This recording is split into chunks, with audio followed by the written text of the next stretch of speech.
civil en Kiev.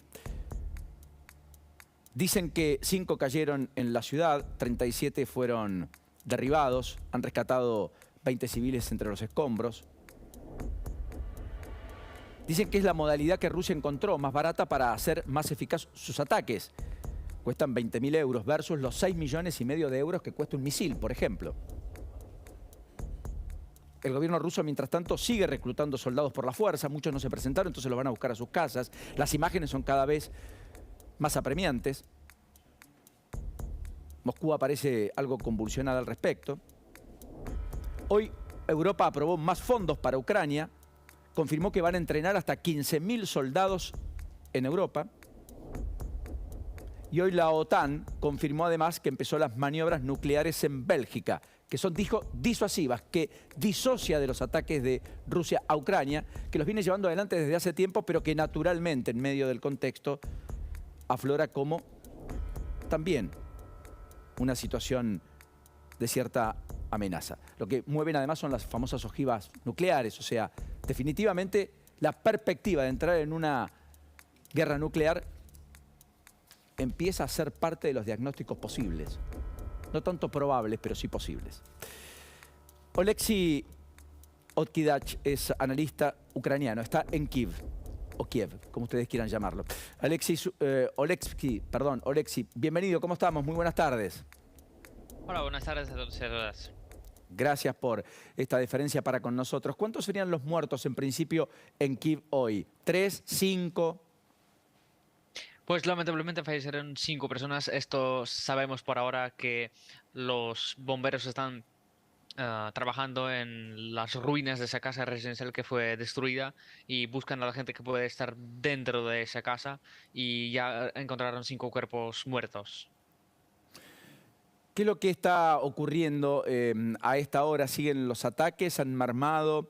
Efectivamente son con drones kamikazes, como se los denomina aquí, ¿verdad? Exacto, sí, Rusia ataca a Ucrania con los drones iraníes ya bastante tiempo, pero hoy fue la primera vez cuando pudieron atacar el centro de Kiev con esos drones, porque antes, por ejemplo, atacaban en la región de Kiev, pero las defensas antiaéreas podían derrumbar todos los drones.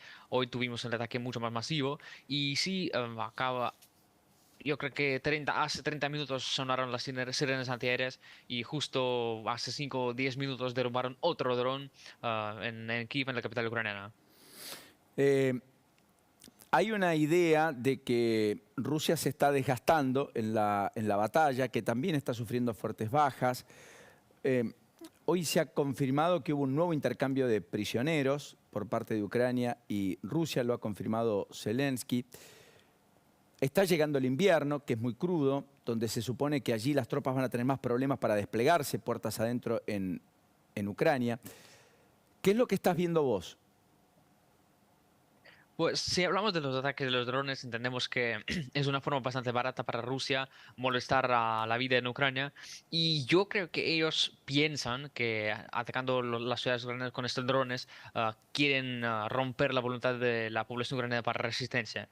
Si hablamos del invierno, nosotros estamos preparando para un invierno muy, muy duro. Estamos comprando la ropa templada, estamos comprando los calefactores para casa, estamos preparando nuestras casas para aguantar ese invierno muy, muy duro y frío, sin calefacción central o casi sin calefacción central, pero entendemos que no tenemos muchas opciones y que sí vamos a continuar con los avances. Pero si hablamos sobre el invierno y las zonas de combate, primero hay que tener en cuenta que en muchas zonas de combate están en el sur y en el este de Ucrania, donde el clima es mucho más templado que en el norte, por ejemplo, cerca de Kiev. Y segundo, que los problemas que lleva el invierno consigo, por ejemplo, el frío, los soldados rusos van a tener dobles que los soldados ucranianos, porque los soldados ucranianos tienen el respaldo de toda la población y ahora trabajamos muchísimo para comprar a nuestros soldados la uniforme templada y cosas necesarias para sobrevivir en invierno. En Rusia no tienen la sociedad civil que les va a ayudar, entonces tienen solamente el gobierno que nunca de forma efectiva maneja los recursos. ¿Cómo es la vida? Apuesto y apunto al estado más humano de las vivencias allí en Kiev. Los chicos van a la escuela, la vida es semi-normal, está total y absolutamente trastocada, por lo tanto las tareas en el sector privado casi no se llevan adelante. ¿Se produce, no se produce? ¿Cómo es? Contanos un poquito esa vida en lo que es la capital de Ucrania. Yo creo que usted lo ha dicho muy bien, es la vida semi-normal, es decir, muchas actividades, comercio, diferentes negociaciones, pequeñas tiendas sí funcionan como antes y la gente ya se acostumbró de manera bastante completa a esa realidad de la guerra. Cuando hay alarmas antiaéreas, una parte de la gente se baja a los refugios, otra gente ignora esas sirenas y continúa con sus actividades cotidianas. Los alumnos y los estudiantes no van a las escuelas y a las universidades y esto ya da sus resultados porque, por ejemplo, durante los recientes ataques al centro de Kiev con misiles, los rusos golpearon la Universidad Nacional de Taras Shevchenko en el mismo centro de la capital y afortunadamente no había ningún estudiante ahí. Porque imaginamos que, por ejemplo, si esto ocurriera durante el pleno día de estudios de los estudiantes en la universidad, vamos a tener mucho más víctimas, pero afortunadamente no había nadie. Lo último, hubo muchos refugiados que se fueron, más de 6 millones. Fue la corriente migratoria más importante de refugiados después de la Segunda Guerra Mundial, de Ucrania hacia otros países, la mayoría limítrofes. En algunos casos empezaron a volver hace algún tiempo. ¿Cómo es hoy ese flujo? ¿Sigue gente migrando o ya hay más que vuelven que los que se van? En general, de Ucrania salieron cerca de 10 millones de personas, al mismo tiempo 6 millones de esos 10 ya regresaron, entonces 4 millones por ahora se quedan en los países de la Unión Europea.